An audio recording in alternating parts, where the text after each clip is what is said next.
الحمد للہ رب العالمین والصلاة والسلام علی سید الانبیاء والمرسلین اما بعد فاعوذ باللہ من الشیطان الرجیم بسم اللہ الرحمن الرحیم۔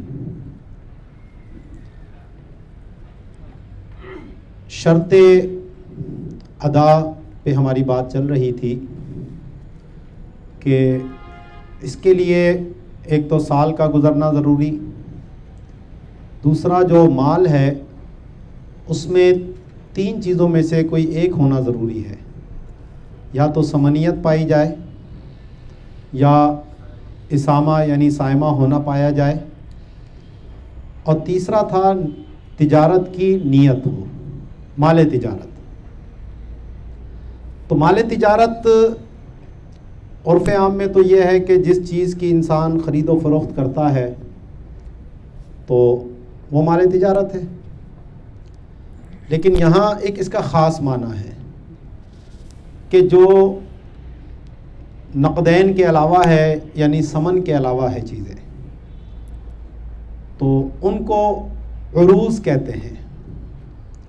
ویسے عروض کا تقابل کبھی دین کے مقابلے میں بھی ہوتا ہے کہ ایک دین ہوتا ہے، ایک عین ہوتا ہے، تو اس عین کو بھی عرض کہتے ہیں، اور کبھی جو ہے وہ قیمی چیز کو بھی عرض کہا جاتا ہے، اور اس کے مقابلے میں اس وقت وہ مثلی چیز ہوتی ہے۔ تو یہاں جو عروض کا لفظ آیا ہے وہاں اس سے مراد جو ثمن نہ ہو، ثمن کے علاوہ یعنی نقدین کے علاوہ جو بھی چیزیں ہیں، سونا چاندی کرنسی وغیرہ کے علاوہ جو بھی چیزیں ہیں، تو ان میں تجارت کی نیت ہونی چاہیے۔ اب تجارت کی نیت صراحتاً بھی ہو سکتی ہے اور دلالتاً بھی ہو سکتی ہے۔ تو نیت تجارت تو یہ ہے کہ میں اس چیز کو آگے فروخت کروں گا، اس کا ٹریڈ کروں گا، مارکیٹنگ کروں گا اس کی۔ تو اس کے لیے ضروری ہے کہ وہ عقد جو ہے جس کی وجہ سے وہ چیز ملکیت کے اندر آ رہی ہے، وہ یا تو عقد بیع ہو، کوئی بھی چاہے بیع سلم ہو، استثناء ہو، مرابحہ ہو، تولیہ ہو، جو بھی بیع کی اقسام ہوتی ہیں، مطلق بیع ہو، بیع معجل ہو، جو بھی ہو، تو جو ملکیت میں آئی وہ اس بیع کی وجہ سے آئی۔ تو جب یہ بیع کر رہا ہے، اس چیز کو خرید رہا ہے خود، تو اس وقت وہ تجارت کی نیت کرے کہ میں آگے اس کو فروخت کروں گا، تو یہ مال تجارت ہو جائے گا۔ دوسرا کہ اجارہ کرے، کوئی چیز کرائے پر دی، گھر دیا، دکان دی، گاڑی دی کرائے پر، تو اگر اس کے بدلے میں نقد آ رہا ہے تو وہ تو نقد کے اندر چلا گیا معاملہ اس کا، تو سونا چاندی کرنسی وغیرہ۔ لیکن اگر کوئی اس نے عین اس اجرت میں لے رہا ہے، مثلا گھر کرائے پر دیا ایک اس بکری کے بدلے میں، متعین بکری، یا گندم کے بدلے میں اتنے من گندم، اور اس میں وہ یہ نیت کرتا ہے کہ یہ گندم میں آگے فروخت کروں گا، یا یہ بکری میں آگے اس کو فروخت کر دوں گا، تو یہ پھر بکری یا گندم جو ہے وہ اس کا مال تجارت ہو جائے گا۔ اب اس بکری کا یا گندم کا وہ مالک بیع کے ذریعے نہیں بنائے، اجارے کے ذریعے بنائے، تو یہ نیت تجارت کی ٹھیک ہے۔ اسی طرح تیسری چیز ہے استقراض، قرض لیا، اور قرض لیتے وقت اس نے یہ نیت کی کہ میں یہ جو لے رہا ہوں قرض، اس کے آگے تجارت کروں گا۔ مثلا 5 من گندم کسی نے قرض لی کہ میں یہ گندم آگے فروخت کروں گا، تو یہ گندم اس کا مال تجارت ہو جائے گا۔ اس کی مثال اس طرح سمجھیے کہ کسی کے پاس مثال کے طور پر 1 لاکھ روپے ہیں، ٹھیک ہے، اور اس نے 1 لاکھ روپے مالیت کی گندم قرض لی کسی سے، مثلا اگر 4,000 روپے من ہے تو اس نے جو ہے وہ 25 من گندم قرض پہ لی، تو اگر اس نے تجارت کی نیت نہیں کی تو اس شخص پر زکوٰۃ واجب نہیں ہوگی، کیونکہ جو 1,00,000 روپیہ موجود ہے وہ اس دین میں مشغول ہو گیا، ٹھیک ہے نا. اور خود یہ جو گندم ہے یہ مال تجارت نہیں ہے، تو نہ یہ سمن ہے گندم، نہ مال تجارت ہے اور نہ سائمہ ہے، بلکہ اس پر دین ہے کیونکہ قرض لیا ہے، تو وہ 1,00,000 روپے اس قرض کے عوض ہو گیا. لیکن یہی اگر گندم میں وہ تجارت کی نیت کر لیتا کہ میں قرض لے رہا ہوں، 1,00,000 روپیہ کیش موجود ہے اور 25 من گندم اس نے قرض میں لے لی اور اس میں نیت کی کہ میں یہ تجارت کروں گا، اس کی بیع کروں گا، تو اب اس کے اوپر 1,00,000 روپے کی زکوٰۃ لازم ہے،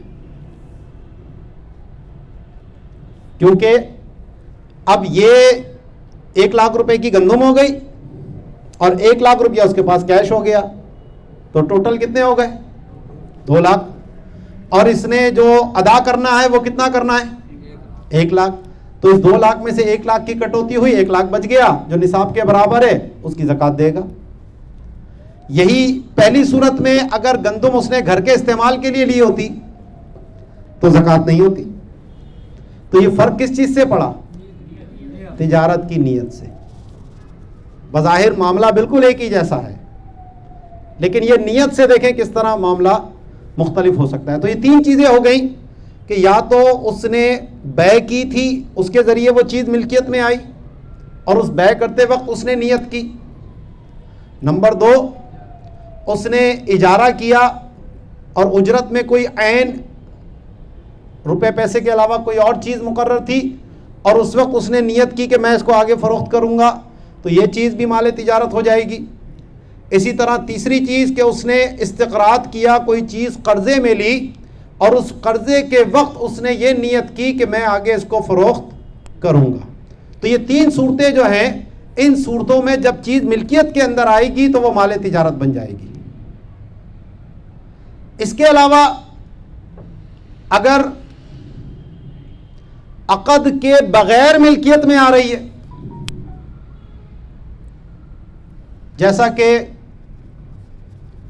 وصیت، ٹھیک ہے، تو وصیت میں اب جو چیز ملکیت میں آئے گی، یہاں اب نیت کرے بھی تجارت کی تو بھی درست نہیں ہے، ٹھیک ہے. اسی طریقے سے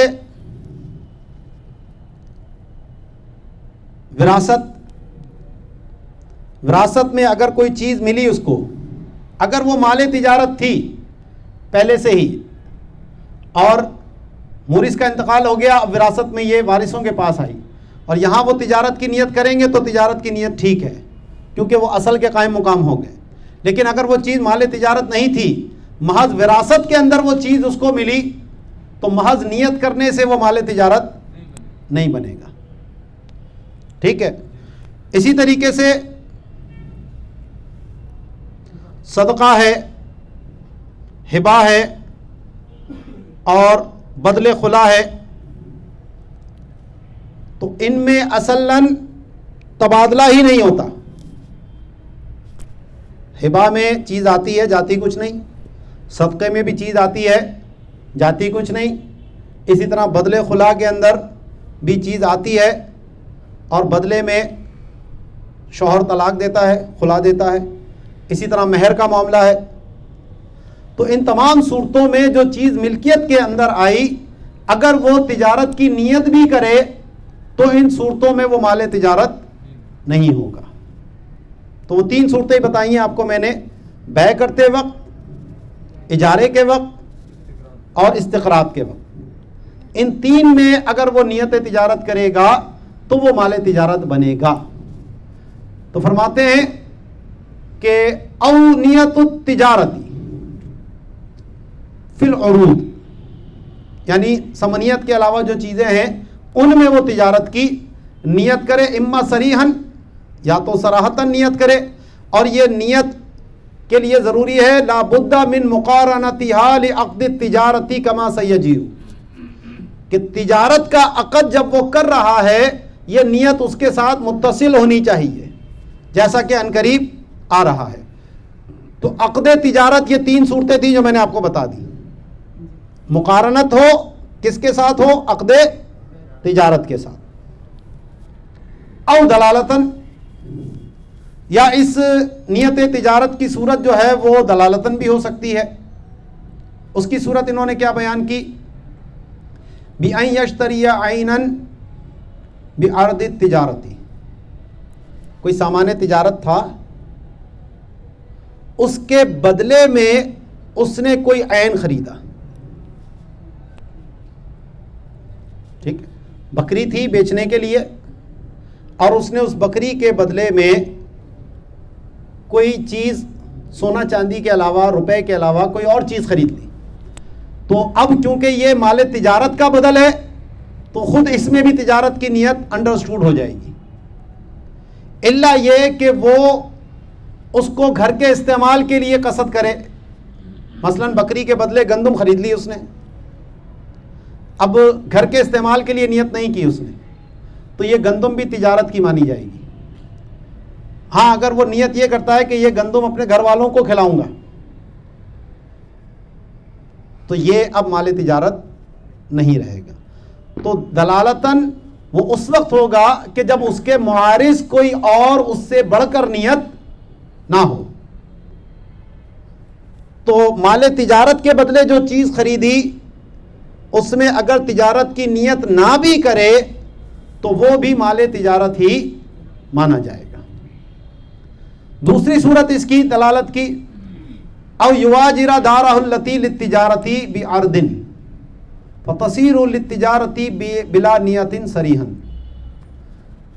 کہ گھر رکھا ہوا تھا تجارت کے لیے، جیسے بروکر وغیرہ ہیں یا اسٹیٹ ایجنسی کا جو کام کرتے ہیں، گھر خرید کے رکھے ہیں، آگے وہ اس گھر کو فروخت کرتے ہیں۔ تو اس نے کیا کرا کہ ابھی گھر بک نہیں رہا، کوئی گاہک مل نہیں رہا، تو اس نے وہ گھر کرائے پر چڑھا دیا۔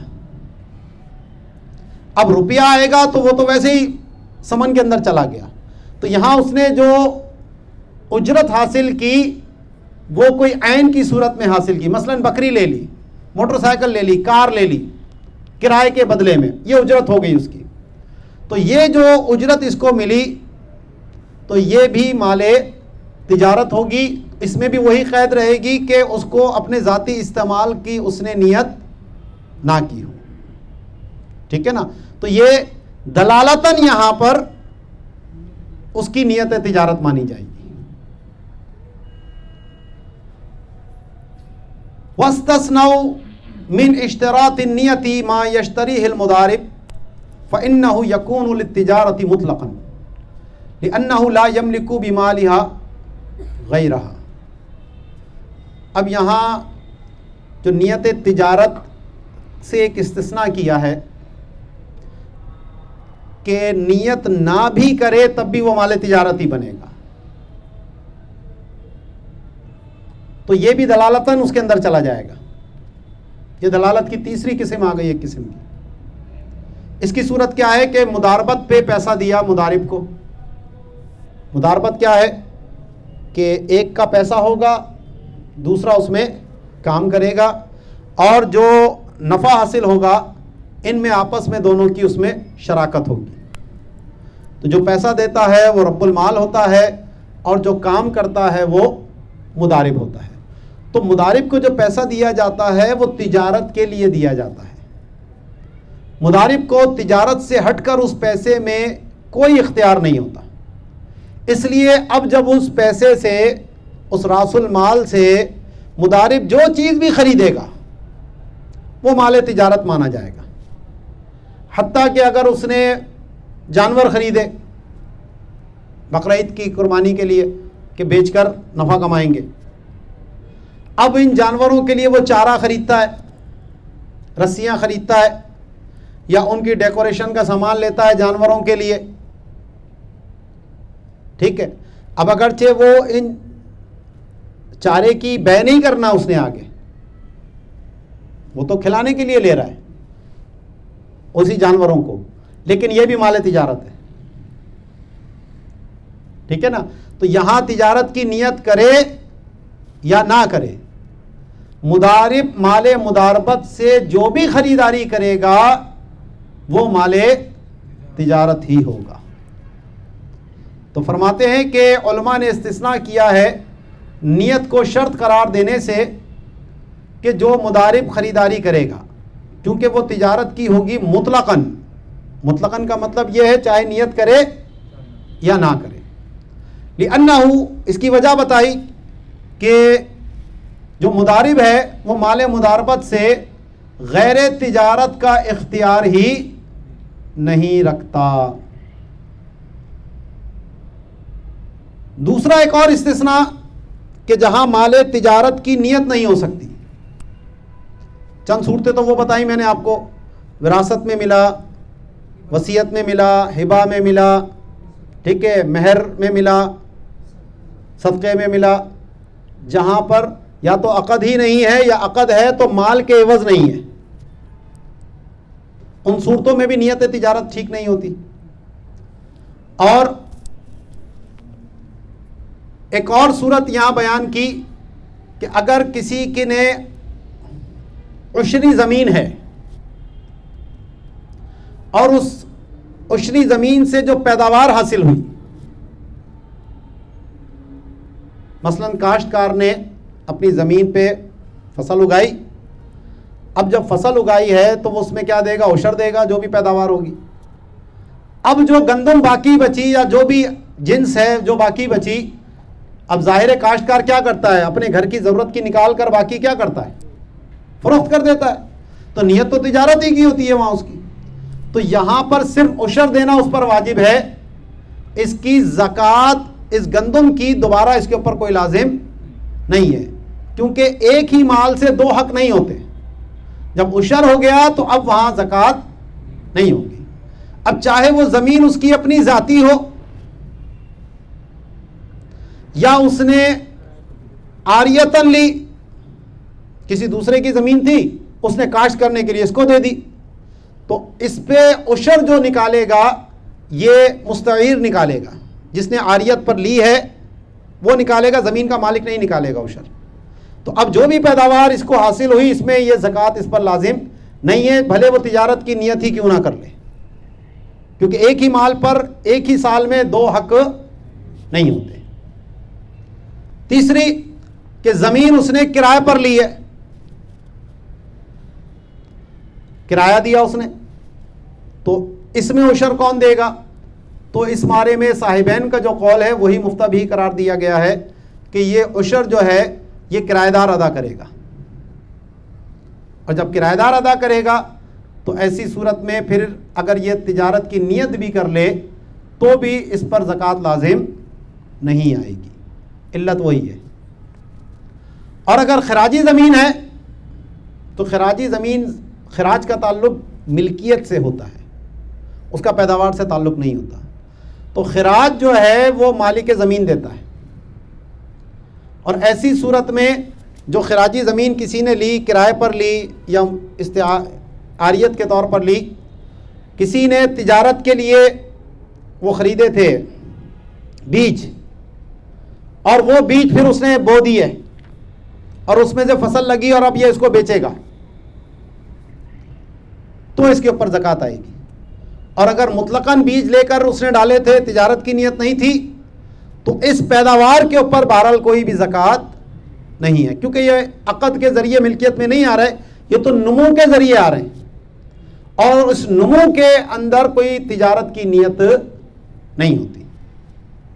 تو اسی لیے فرماتے ہیں کہ ولا تصح نیت التجارت فیما خرج من عرضه العشریۃ او الخراجیۃ او المستاجرۃ او المستعارۃ لئلا یجتمع الحقان، کہ تجارت کی نیت درست نہیں ہوتی اس مال میں کہ جو عشری زمین سے پیداوار میں آئے، حاصل ہو، یا خراجی زمین سے، یا اجارے پر لی گئی زمین سے، یا عاریتاً لی گئی زمین سے، اور ان تمام میں نیت درست کیوں نہیں ہو رہی؟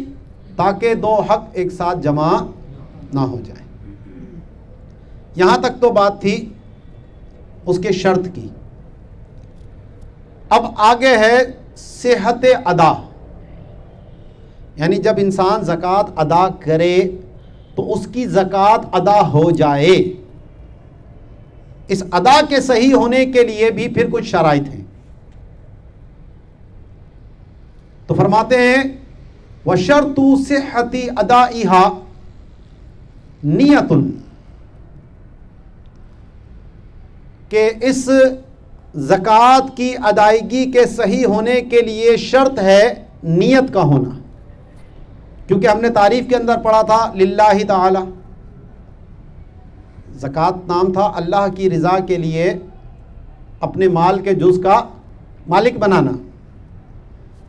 تو اللہ کے لیے تب ہوگی جب اس کی نیت ہوگی، ٹھیک ہے نا. تو اس شرط سے انہوں نے 5 چیزوں کا فائدہ دیا.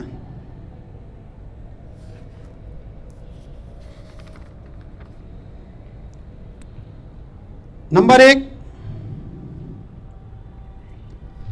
کہ اعتبار نیت کا ہے، تسمیہ کا نہیں ہے. کیا مطلب؟ کہ دینے والا زبان سے جو مرضی کہہ رہا ہو، نیت کیا ہے اس کو دیکھا جائے گا. پہلے بھی مسئلہ بتایا تھا کہ اگر قرض کہہ کر اس کو دیا، عیدی کہہ کر دیا، کوئی اور نام دے کر دیا، لیکن نیت وہ زکوٰۃ کی کرتا ہے تو اس کی زکوٰۃ ادا ہو جائے گی، کیونکہ نیت کہتے ہیں دل کے ارادے کو. اور یہاں نیت کا صاحب باری شریعت نے فرمایا کہ نیت کا مطلب یہ ہے کہ جب پوچھا جائے کیا ہے تو بلا تعمل بتا سکے میں نے زکوٰۃ دی. یہ چیز موجود ہونی چاہیے دل میں بس. تو اعتبار تسمیہ کا نہیں ہے. دوسری بات فرمائی جو اس سے فائدہ حاصل ہوا، علامہ شامی لکھتے ہیں کہ اگر زکوٰۃ اور نفلی صدقے دونوں کی نیت کر لی کہ زکوٰۃ بھی ہے صدقہ بھی ہے، تو امام ابو یوسف کے نزدیک زکوٰۃ ادا ہوگی، کیونکہ فرض کی نیت نفل کے مقابلے میں زیادہ قوی ہے. اور امام محمد کے نزدیک جو ہے وہ نفل ادا ہوگا، کیونکہ اس نے متعلق فرض کی نیت نہیں کی. لیکن مقدم امام ابو یوسف کا قول بیان کیا تو اس سے ظاہر یہی ہے کہ اس معاملے میں مفتہ بھی قول امام ابو یوسف کا ہے. تیسرا جو فائدہ دیا کہ فقیر کو یہ حق حاصل نہیں ہے کہ بلا مزکی کے اجازت کے اس کے مال سے زکوٰۃ لے لے. فقیر کا حق ہے زکوٰۃ، لیکن تب ہے کہ جب وہ دے تو یہ لے. ایسا نہیں ہے کہ جناب جس طرح کہ میں نے قرضہ آپ سے لینا ہے، اب میرا آپ قرضہ نہیں دے رہے تو میں زبردستی آپ کے مال سے وصول کر لوں یا بتائے بغیر وصول کر لوں. تو اپنا حق تو بتائے بغیر لیا جا سکتا ہے. یہاں فقیر کا حق ہے، لیکن کیونکہ یہ عبادت بھی ہے تو جب تک دینے والا نیت نہیں کرے گا تو اس کی تو زکوٰۃ بھی ادا نہیں ہوگی. تو اب یہ فقیر اس کے بغیر علم میں لائے اس کے مال سے زکوٰۃ نہیں لے سکتا. اسی نیت سے یہ فائدہ حاصل ہوا. اور وہاں جو آپ اپنا حق لے سکتے تھے تو اس کے لیے کوئی نیت کرنا کوئی ضروری نہیں ہے. وہ حق العبد کا معاملہ تھا، حق العبد بندے نے اپنا حق لے لیا اس سے. ٹھیک ہے. چوتھا جو فائدہ دیا اسی بات سے کہ اگر گورنمنٹ کی طرف سے جو مقررہ شخص ہے جو زکوٰۃ وصول کرتا تھا، اس کو سائی بولتے تھے، اس نے اگر زبردستی اس سے زکوٰۃ وصول کر لی تو اگر اموال ظاہرہ میں سے ہے، یعنی جانور وغیرہ ہیں، بھیڑ بکریاں وغیرہ، مال تجارت، تو اس میں تو نیت ضروری نہیں ہوتی، اس کا لے لینا ہی نیت کرنا کافی ہوتا ہے. لیکن جو اموال باطنہ ہیں یعنی سونا چاندی، اس میں اگر اس نے بغیر اس کی نیت کے زبردستی اس سے زکوٰۃ لے لی تو اس شخص کی زکوٰۃ ادا نہیں ہوگی. یہیں سے یہ مسئلہ نکلتا ہے ہمارے بینکوں سے جو زکوٰۃ کٹتی ہے. یکم رمضان کو بینک سے کاٹ لی، بعض اوقات اس کو پتہ بھی نہیں ہے، دماغ میں بھی نہیں ہے، بعد میں بینک اسٹیٹمنٹ دیکھتا او میرے اتنے پیسے کٹ گئے تھے. جو سیونگ اکاؤنٹ ہوتا ہے اس میں سے کٹتے ہیں، کرنٹ اکاؤنٹ سے نہیں کٹتے. اور سیونگ اکاؤنٹ میں بھی اس میں کٹیں گے جب کوئی حلف نامہ نہ دے. اگر حلف نامہ جمع کراتا ہے میں اپنی زکوٰۃ خود دوں گا، یا جو اہل تشیع ہیں وہ دیتے ہیں کہ جناب ہم اہل تشیع ہیں تو ہماری زکوٰۃ نہ کاٹی جائے، تو پاکستانی قانون میں ان کو یہ اختیار دیا ہے کہ پھر ان کی زکوٰۃ نہیں کٹے گی. باقی جس نے یہ حلف نامہ جمع نہیں کرایا تو پہلے یہ صرف اہل تشیع کو تھی، اور بعض لوگ کیا کرتے تھے کہ وہ اپنی زکوٰۃ بچانے کے چکر میں لکھ کے دے دیا کرتے تھے ہم اہل تشیع میں سے، تو وہ علماء کا فتویٰ پھر ان پہ لگتا تھا. اب لیکن خیر بعد میں یہ سہولت صرف ان کے لیے نہیں ہے، سنی بھی اگر وہ لکھ کر یہ دیتا ہے کہ میں اپنے مال کی زکوٰۃ خود دوں گا تو پھر بینک اس کی زکوٰۃ کی کٹوتی نہیں کرے گا. لیکن عام طور پہ لوگوں کو پتہ نہیں ہوتے معاملات یہ. تو اب بینک سے کٹوتی ہو گئی، گورنمنٹ نے کاٹ لیا پیسہ، بینک نے کاٹ کر گورنمنٹ کو حوالے کر دیا، اس کی نیت بھی نہیں ہے. بعد میں پتہ لگتا ہے او میرے مال سے تو یہ کٹوتی ہو گئی، تو اس کی زکوٰۃ ادا نہیں ہوگی. ٹھیک ہے. ویسے بھی اس پہ تو اور مسائل الگ ہیں کہ بینک سے گورنمنٹ کو جو دی جاتی ہے زکوٰۃ، کیا وہ زکوٰۃ ادا ہوتی بھی ہے یا نہیں، یہ تو ایک الگ بحث ہے پھر. اور اس بارے میں جو ہمارا مفتہ بھی قول ہے کہ گورنمنٹ کو زکوٰۃ دینے سے زکوٰۃ ادا نہیں ہوگی، کیونکہ سب کو معلوم ہے کہ ہماری گورنمنٹ جو ہے وہ کتنی ایماندار ہے، اس پہ کوئی تبصرہ کرنے کی ضرورت نہیں ہے. کل تو وہ جوڈیشری کا مسئلہ تھا، آج حکومت کا مسئلہ ہے. بہرحال جس زمانے میں ہم زندہ ہیں وہ سب کو معلوم ہے. ٹھیک ہے. اور پانچواں جو فائدہ یہ دیا کہ اگر کوئی شخص زکوٰۃ دیے بغیر انتقال کر گیا تو یہ اس کے ترکے سے وصول نہیں کی جائے گی، کیونکہ نیت شرط تھی. اب جب اس نے زکوٰۃ ادا نہیں کی تو نیت تو نہیں ہو سکتی اب. ہاں اگر وہ مرتے وقت وصیت کر کے جاتا ہے کہ جی میری اتنی زکوٰۃ رہ گئی تھی اور میرے مال سے پہلے میری زکوٰۃ نکال دو، تو یہ پھر بمنزلہ وصیت کے ہو جائے گی. اور وصیت جو ہے وہ تہائی مال میں نافذ ہوتی ہے، 1/3، اس سے زیادہ میں نافذ نہیں ہوتی. ہاں اگر ورثہ اپنی طرف سے نکالنا چاہیں تبرعاً کہ جی ہمارے مورث کے اوپر زکوٰۃ تھی اور اس نے زکوٰۃ ادا نہیں کی، تو پھر اس پہ علامہ شامی لکھتے ہیں کہ استحساناً یہاں زکوٰۃ ادا ہو جائے گی، کیونکہ یہ ورثہ جو ہیں پھر نیت کرنے میں اس مورث کے قائم مقام ہو جائیں گے. تو یہ 5 فائدے علامہ شامی نے یہاں پر ذکر کیے ہیں اس لفظ نیت کے تحت، کہ زکوٰۃ کی ادائیگی کے لیے نیت کا ہونا ضروری ہے. اب یہ نیت جو ہے یا تو حقیقتاً ہو، یعنی جس وقت زکوٰۃ ادا کر رہا ہے اس وقت یہ نیت اس کے ساتھ مقارن ہو ادائیگی کے وقت.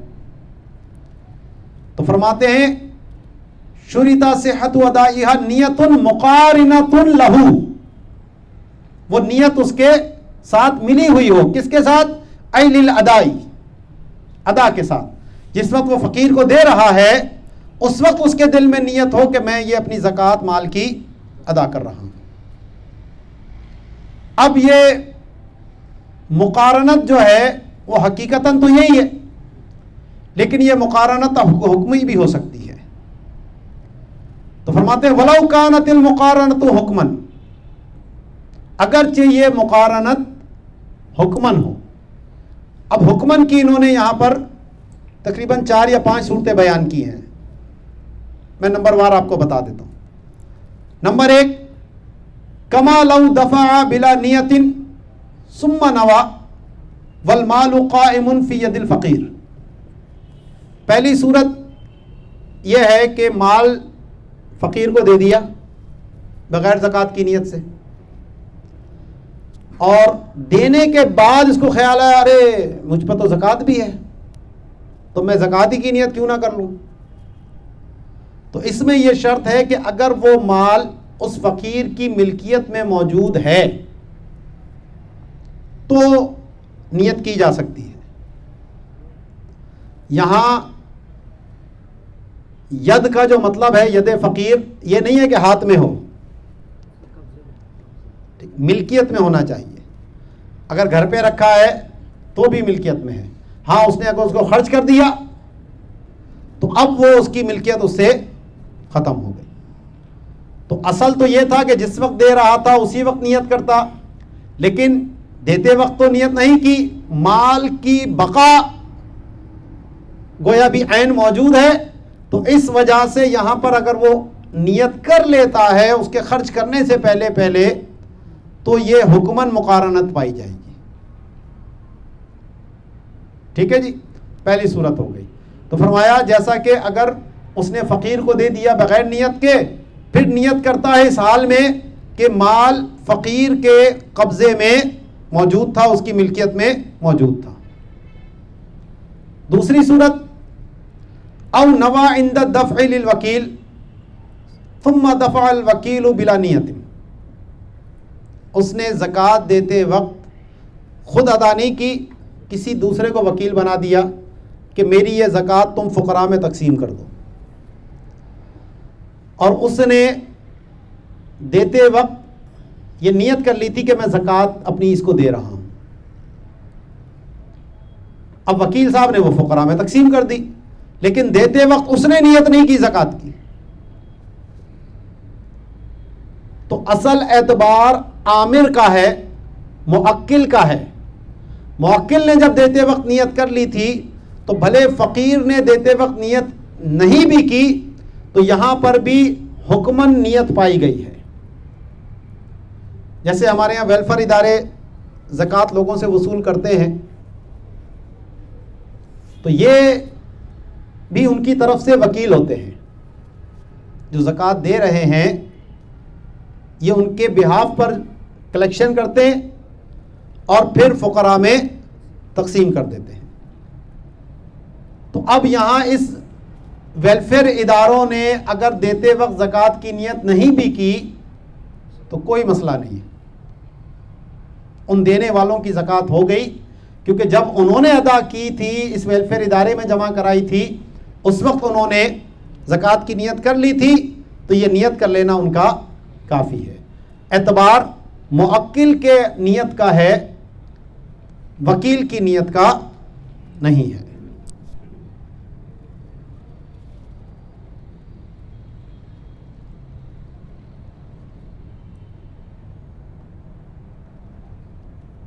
اگلا ہے تیسری صورت جو حکماً نیت مقارن ہوتی ہے. او دفعها لذمی لیدفعها للفقراء جازا. کسی غیر مسلم کو مسلمان نے زکوٰۃ تقسیم کرنے کا وکیل بنایا. ویسے تو ذمی کو زکوٰۃ نہیں دی جا سکتی, نہ وہ زکوٰۃ لینے کا اہل نہ زکوٰۃ دینے کا اہل, کیونکہ اس پہ زکوٰۃ فرض ہی نہیں, نہ وہ لے سکتا ہے. ٹھیک ہے, لیکن وکیل بن سکتا ہے زکوٰۃ کی تقسیم کا. تو مسلمان نے کسی غیر مسلم ذمی کو اپنا مال دیا کہ میرا یہ مال مسلمانوں میں تقسیم کر دو فقراء میں. اس نے لے کر تقسیم کر دیا اور موکل نے نیت کر لی تھی زکوٰۃ کی, تو یہ زکوٰۃ ادا ہو گئی. ٹھیک ہے, ان تینوں کی علت کیا ہے؟ لأن المعتبر نیت العامر, کیونکہ اعتبار کس کی نیت کا ہے؟ عامر کی نیت کا ہے. تو اب یہ ذمی اگرچہ نیت کا اہل نہیں تھا، تو یہاں پر فرق بھی آ گیا زکوٰۃ میں اور حج میں، کیونکہ زکوٰۃ جو ہے وہ خالصتاً مالی عبادت ہے، تو اس کی تقسیم میں ایسے شخص سے بھی مدد لی جا سکتی ہے جو اس کی نیت کا اہل نہیں ہے. لیکن حج کیونکہ مالی اور بدنی دونوں عبادتوں کا مجموعہ ہے، تو غیر مسلم کے ذریعے حج بدل نہیں ہو سکتا، کیونکہ وہ عبادت کرنے کا اہل ہی نہیں ہے. ٹھیک ہے. وَلِذَا لَوْ قَالَ، اسی لیے فرماتے ہیں کہ اگر زکوٰۃ دینے والے نے اپنے وکیل کو جب مال دیا تو یہ کہا ھذا تطوع، کہ یہ نفلی مال ہے، فقیروں کو دے دو. او عن کفارتی، یا جناب یہ میرا قسم کا کفارہ ہے یا روزوں کا کفارہ یا فلاں کفارہ، یہ اس کا مال ہے، فقیروں میں بانٹ دو.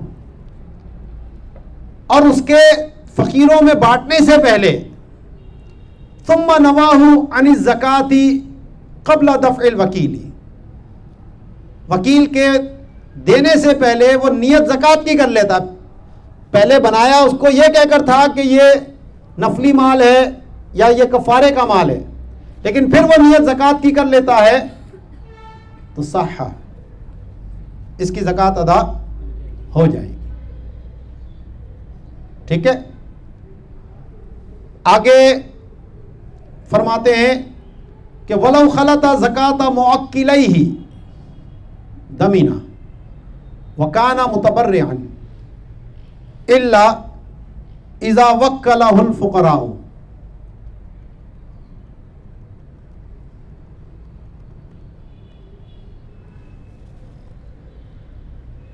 دو شخصوں نے اس کو اپنی الگ الگ زکوٰۃ دی،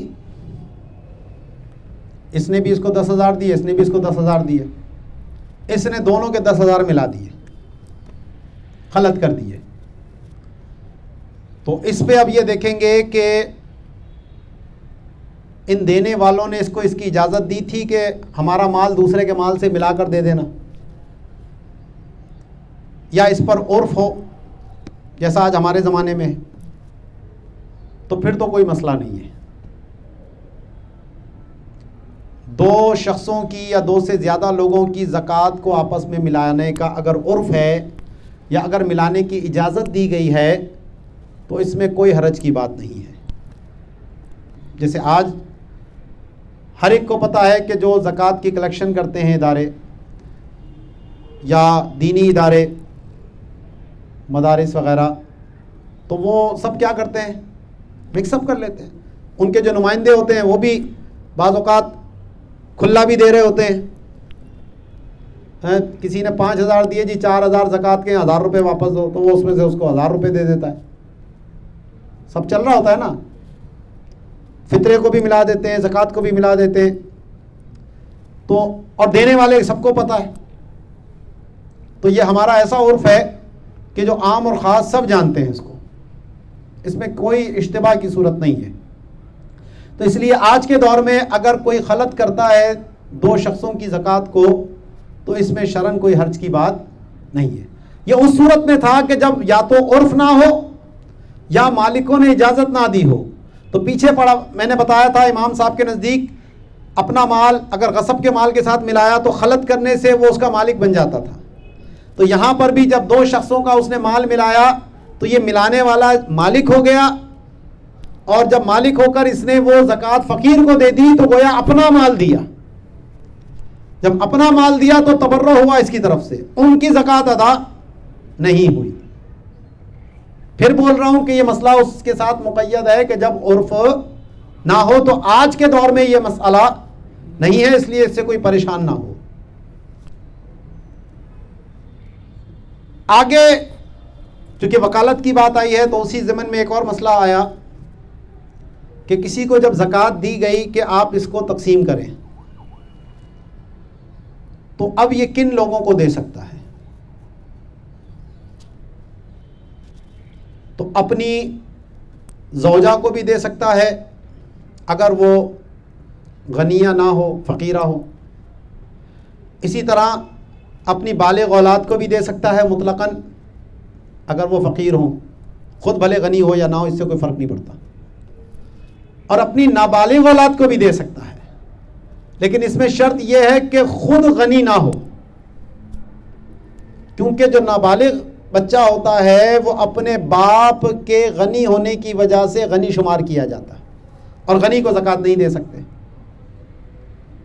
تو نابالغ بچوں کے لیے اس خود کا فقیر ہونا ضروری ہے.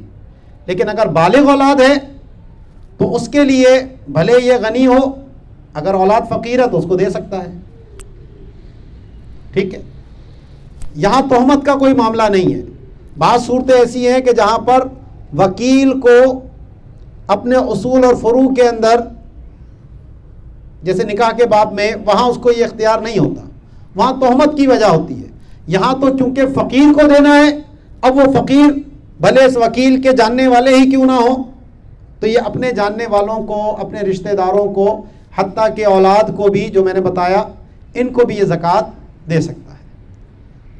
خود رکھ سکتا ہے یا نہیں؟ تو اس میں یہ ہے کہ اگر تعمیم پیدا کر دی تھی، اگر دینے والے کی منشا یہ تھی کہ بھائی خود بھی رکھنا چاہو تو رکھ لو، جس کو مرضی چاہو دو، تو ایسی صورت میں پھر وہ خود رکھ سکتا ہے اگر فقیر ہے تو. لیکن اگر ایسے تعمیم کے الفاظ نہیں ہیں، دینے والوں نے تو اس لیے دیا کہ یہ جا کر آگے دوسروں کو تقسیم کرے گا، اس کے وہم و گمان میں بھی نہیں ہے کہ یہ بندہ خود رکھ لے گا، تو پھر یہ خود اس زکوٰۃ کو نہیں رکھ سکتا، کیونکہ اس کو وکیل بنایا ہے، اور اس میں جن کو دینا ہے ان میں نکرہ ہے، اور یہ خود خطاب کی وجہ سے معرفہ ہو چکا ہے، اس وجہ سے یہ خود زکوٰۃ نہیں لے سکتا. برسوں پہلے ایک ویلفیئر کے تھے ذمہ دار، تو گفتگو چلی زکوٰۃ کے حوالے سے، کہنے لگے وہ میں خود ہی اس کا ہلا شرعی کر لیتا ہوں، کہ میں خود وہ زکوٰۃ کی نیت سے لے لیتا ہوں اور پھر وہ فقراء میں بانٹ دیتا ہوں. تو میں نے ان کے سامنے مسئلہ رکھا، میں نے کہا حضرت آپ کیسے لے لیتے ہیں؟ آپ کو تو اس لیے دیا ہے کہ وہ آپ فقیروں میں تقسیم کریں. دینے والے کے تو وہم گمان میں بھی نہیں ہے کہ یہ اتنی بڑی شخصیت جو ہے نا یہ خود رکھ لیتے ہیں. کہا جی میں شریف فقیر ہوں اس لیے میں رکھ لیتا ہوں. اب میں نے جب ان کو بتایا تو کہنے لگے جی وہ فلاں مفتی صاحب ہیں، میں نے ان سے پوچھا تھا، انہوں نے کہا کوئی مسئلہ نہیں ہے، کر سکتے. تو میں نے کہا بھائی ہو سکتا ہے وہ بڑے مفتی صاحب کی توجہ نہ ہو، میں آپ کو حوالہ دے رہا ہوں، جا کے آپ بحر شریعت ہی دیکھ لیجئے، بحر شریعت میں لکھا ہوا ہے. اب عربی کتاب کا تو میں کیا دیتا حوالہ. تو بعض اوقات انسان اپنی آسانی کو دیکھ رہا ہوتا ہے، حالانکہ جب حوالہ دیا جا رہا ہے تو پھر جا کر دیکھ لیتے بھائی، اگر میری غلطی تھی تو مجھے بتاتے.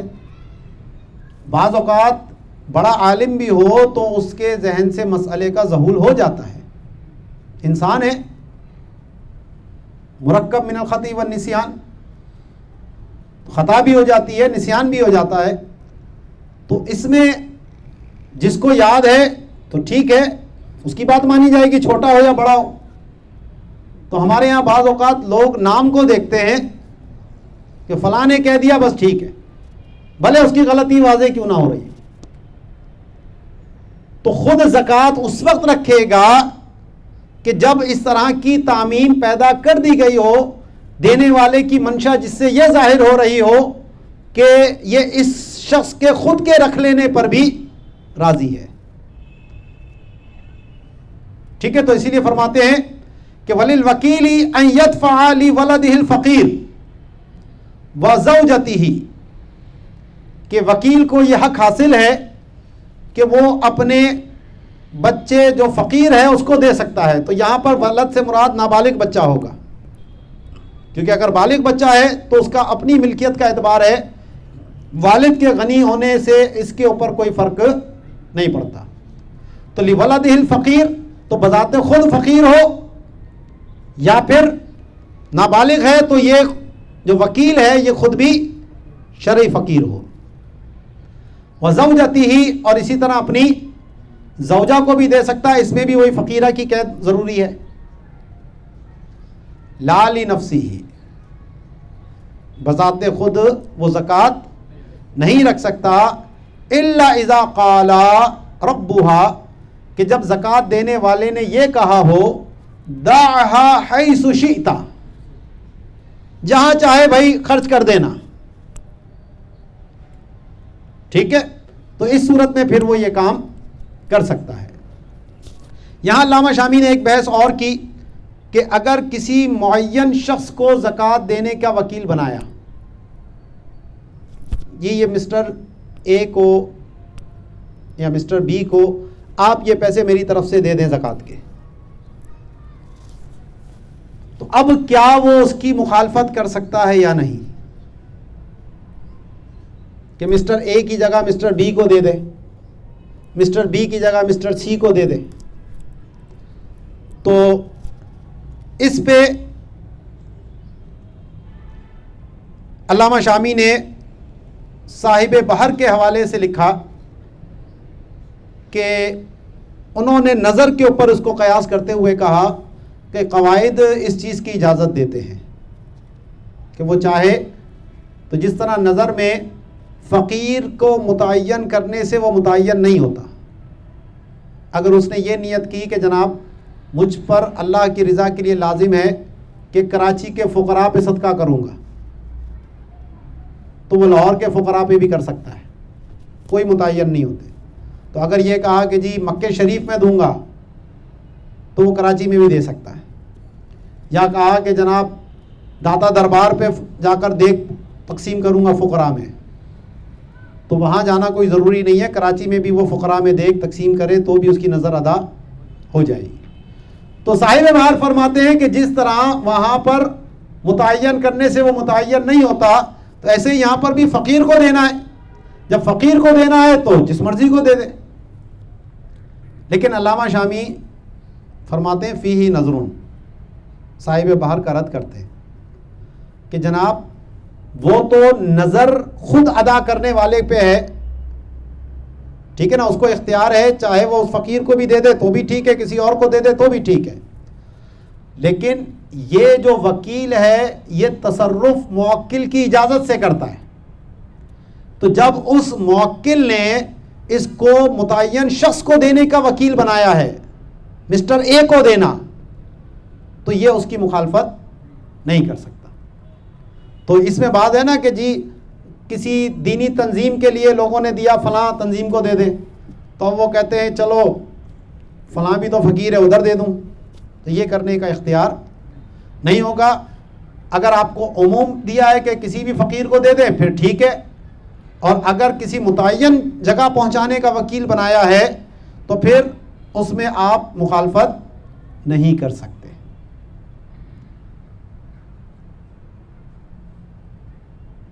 ولا تصدق بدراہم نفسه ولا اجزاءه ان كان على نیت الرجوع.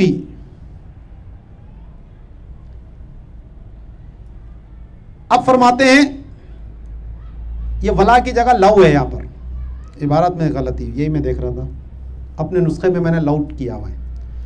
ولو تصدق بدراہم نفسه اجزاءه ان كان على نیت الرجوع وكان دراہم المعقل قائمة. اب کسی نے زکوٰۃ کے پیسے دیے, وہ گھر پہ رکھے ہوئے ہیں, اب کسی جگہ فقیر مل گیا اس کو, شرعی فقیر, اس نے کہا کہ میں یہ اپنے پاس سے بھی پیسے دے دیتا ہوں اور پھر ان پیسوں میں سے میں خود رکھ لوں گا اپنے پاس, تو ایسا کر سکتا ہے. لیکن مطلب یہ ہوا کہ وکیل کو ان پیسوں کو تبدیل کرنے کا اختیار ہے, لیکن اس کے لیے یہ ضروری ہے کہ وہ پیسے ابھی موجود ہوں.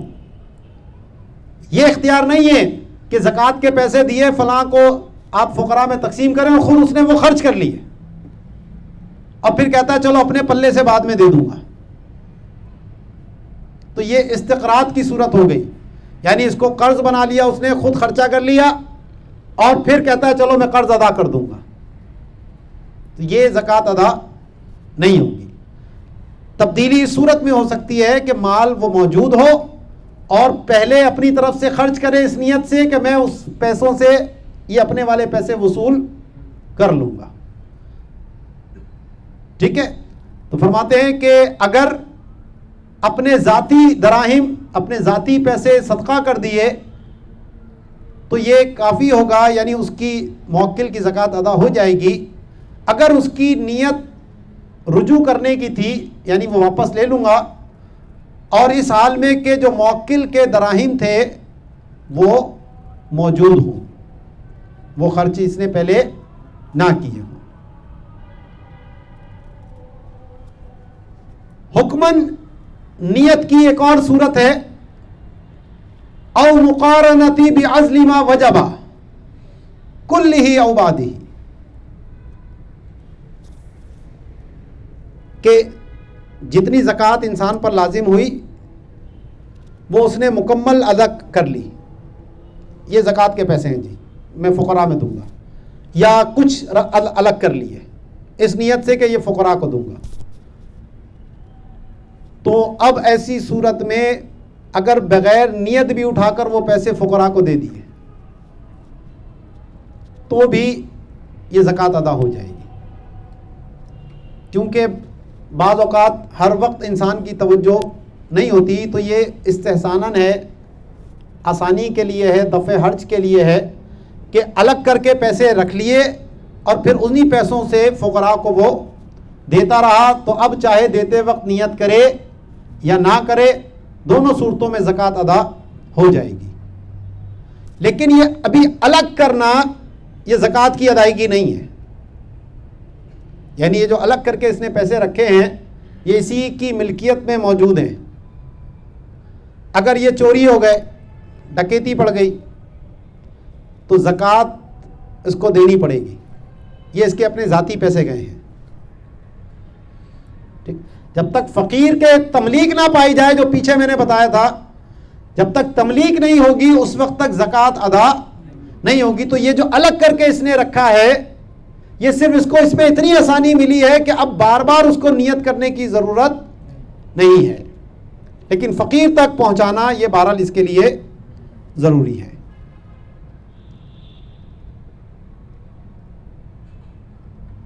تو فرماتے ہیں وَلَا يَخْرُجُ عَنِ الْعُهْدَةِ بِالْعَزْلِ بل بالاداء للفقراء.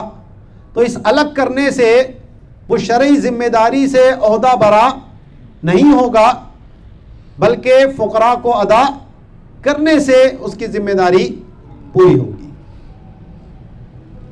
کتنی صورتیں ہو گئیں؟ 4 ہو گئی صورتیں جس میں حکماً نیت مقارن تھی. 5ویں صورت یہ آ گئی او تصدق بکلہ. علامہ شامی نے فرمایا اس کا تب نیت کے اوپر پڑ رہا ہے، اسی لیے مرفوع ہے یہ، کہ کسی نے اپنا سارا مال ہی صدقہ کر دیا. 1 لاکھ روپے تھے، ان پہ زکوٰۃ لازم تھی کتنی؟ 2500 روپے.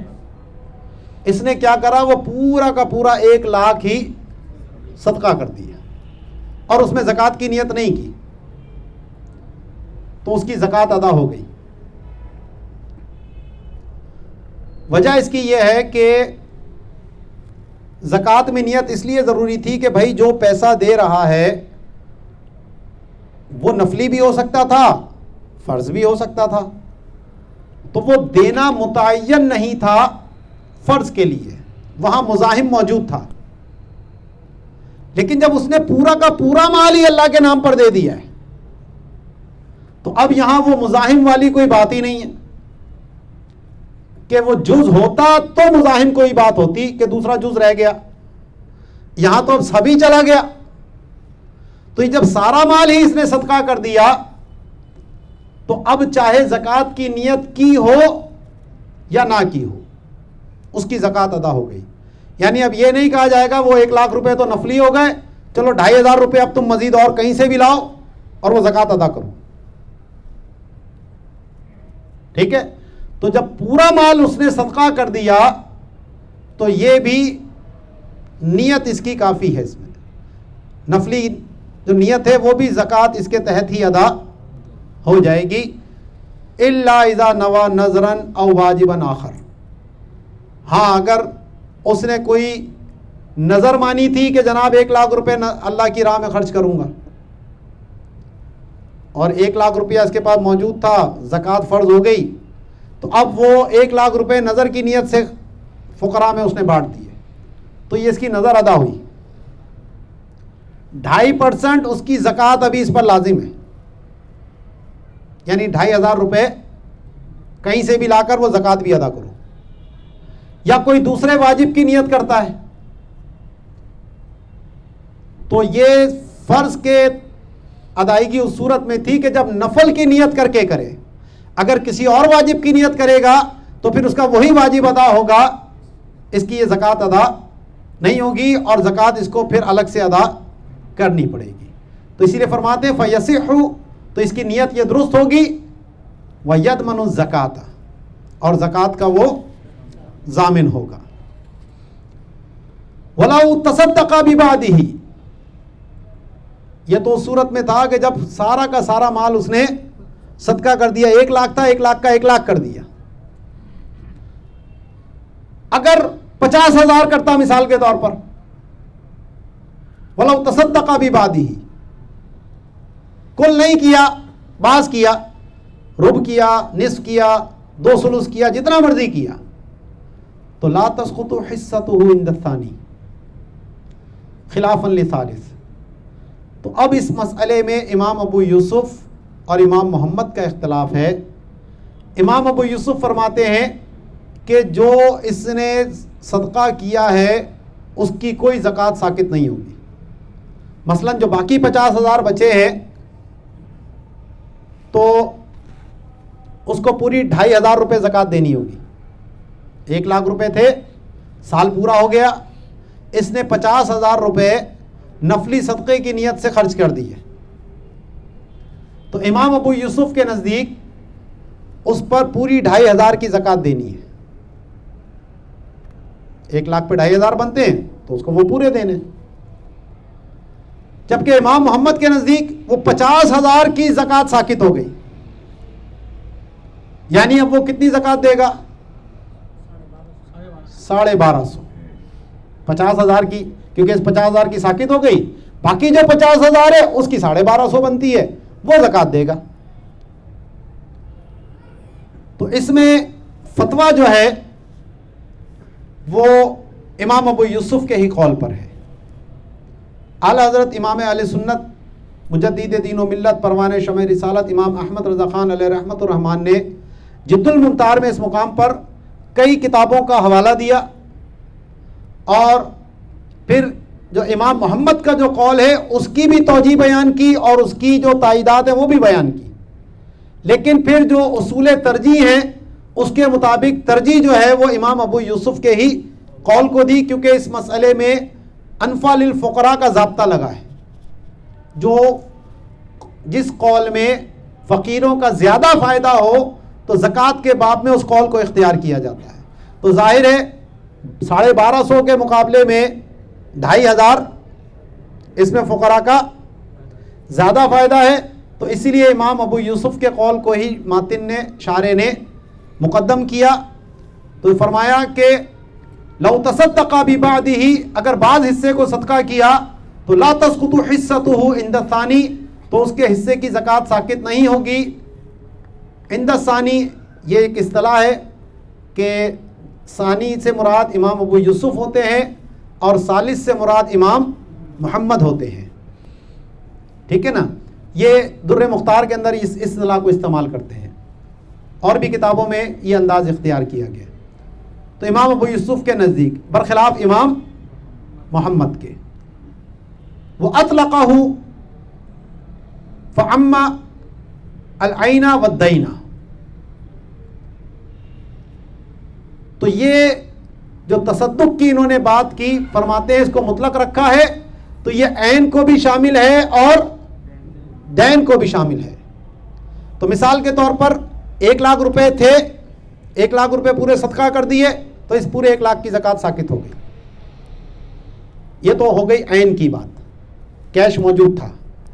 دوسری دین کی صورت کیا ہے کہ فقیر کے اوپر 1,00,000 روپیہ قرضہ تھا، وہ دین دیا ہوا تھا، وہ دینے کے قابل نہیں تھا، تو اس نے کیا کرا کہ وہ پورا 1,00,000 روپے اس کو معاف کر دیا، تو اس 1,00,000 کی زکوٰۃ ساقط ہو گئی. ہاں یہ نہیں ہو سکتا کہ جو مال اس کے پاس موجود ہے اس مال کی زکوٰۃ میں نیت یہ کرے کہ چلو وہ جو میرے 1,00,000 ہے وہ اس کی زکوٰۃ میں اس سے ادا کر دوں. عین کی زکوٰۃ دین سے نہیں ہو سکتی، آگے بحث آ رہی ہے. دین کی زکوٰۃ دین سے ہو سکتی ہے. تو یہ جو فقیر کے اوپر 1,00,000 تھا، اس کے اوپر 2.5% زکوٰۃ تھی، 2,500 روپے دینے تھے. اب وہ یہ کرتا ہے کہ چلو یہ فقیر آدمی ہے، اس پورا ہی 1,00,000 میں اس کو معاف کر دیتا ہوں، تو اب اس 1,00,000 کی زکوٰۃ ساقط ہو گئی. ٹھیک ہے. تو فرماتے ہیں کہ یہ جو تصدق بکل میں مطلق کہا ہے تو یہ عین کو بھی شامل ہے اور دین کو بھی شامل ہے.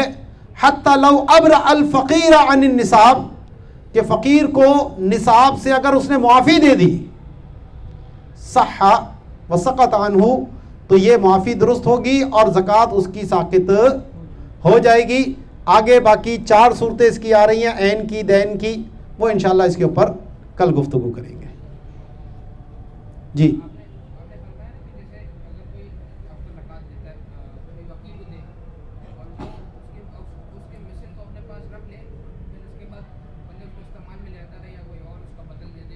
نہیں، استعمال میں لاتا رہے نہیں کہا میں نے کہا کہ وہ باقی ہو، خلط کی صورت کہہ رہے ہیں. ہاں کہ دو، آپ نے بھی زکوٰۃ دی 10,000، انہوں نے بھی زکوٰۃ دی 10,000، وہ دونوں ملا کر 20,000 اکٹھے کر لیے، کوئی مسئلہ نہیں.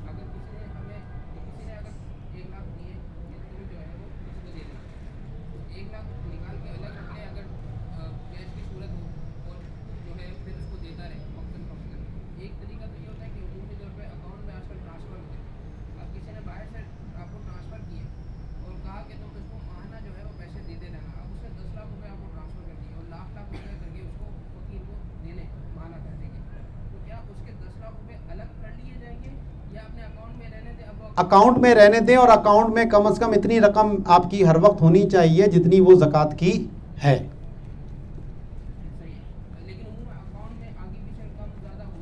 یہ مسئلہ رہے گا نا، کیونکہ آپ اس رقم کو استہلاک نہیں کر سکتے، وہ آپ کے پاس امانت ہے. تو اب اکاؤنٹ میں 10 لاکھ دیے تھے، آپ نے ایک مہینے کے 1 لاکھ دے دیے، باقی 9 لاکھ روپے پڑے. اب آپ کو اپنے استعمال کے لیے بھی چاہیے، تو آپ کے اگر اپنے ذاتی پیسے بھی تھے تو وہ آپ نکال لیں اس میں سے، ٹھیک ہے. لیکن 9 لاکھ روپے آپ کو مینٹین اس نصاب کو رکھنا پڑے گا. یا پھر الگ سے آپ کے پاس پیسے موجود ہیں تو وہ آپ اس زکوٰۃ کی نیت سے دے دیں کہ چلو میں وہ اکاؤنٹ والے اپنے پاس رکھ لوں گا اور یہ والے میں نے اس کو دے دیے. یہ آپ کر سکتے ہیں. استہلاک کی نہیں، یہ پھر الگ سے ہے کہ پھر تو وہ قرض کی صورت آ جائے گی کہ آپ اگر اپنے ذاتی استعمال میں لے رہے ہیں وہ تو قرض ہو گیا نا، پھر زکوٰۃ کہاں ہوئی. اور پھر وہ یہ کہتا ہے اچھا ٹھیک ہے تم کر لینا بعد میں لیکن میری طرف سے ادا کر دینا، پھر وہ ایک مسئلہ الگ ہو جائے گا. ٹھیک ہے. الحمدللہ رب العالمین، جزا اللہ عنا سیدنا مولانا محمد صلی اللہ تعالی علیہ وسلم.